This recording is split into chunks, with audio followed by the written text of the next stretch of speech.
arts industry is one of the most hardest hit by the coronavirus pandemic.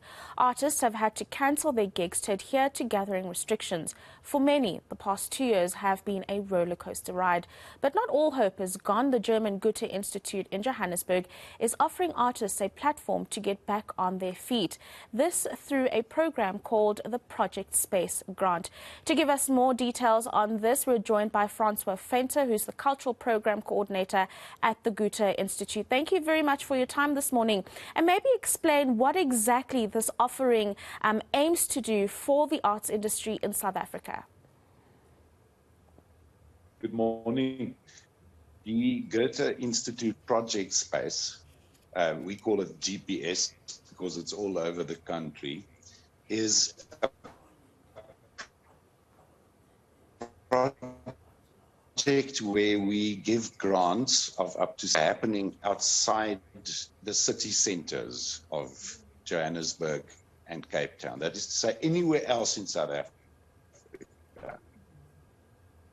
And what have you found were some of the biggest challenges that were being faced by artists who are coming to the Institute for these grants that you are offering? My advice, are you asking? No, some of the biggest issues that were raised by artists that approached the Institute for the grants, yes. All right. Projects have to do with the communities within which projects happen. So it could be private biographies, like, for example, we supported a premiere of the film One Take Grace that has now just opened the Encounters Film Festival. That we did at the home of Grace in Limpopo province.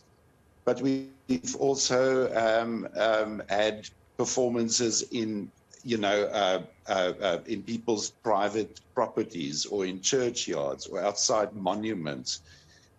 So personal stories, but also stories of those places. We recently had a performance in Schweizer Reinecke outside the library, dealing with, I suppose you could say, history and politics in Schweizer Reinecke. And so the topics have to do with the people and the places where the project takes place. So obviously this is also a move that aims to decentralize the space and afford artists in various parts of the industry, like you've just described a few now, to really do their work with the kind of resources that they need, but also the freedom that they need as well.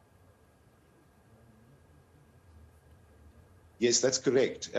We're very keenly aware of the fact that perhaps a legacy of the previous era in our history, but a legacy is nevertheless that almost all cultural resources are concentrated in the big cities.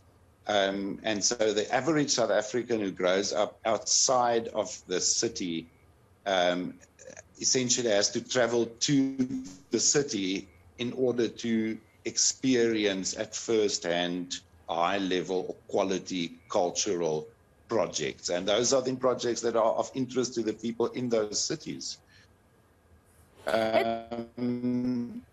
So a lot of young people, yes, sorry. Yes, absolutely. These are very interesting insights. Let's leave it there for now. Francois Venter, Cultural Program Coordinator at the Goethe Institute of South Africa. Let's take you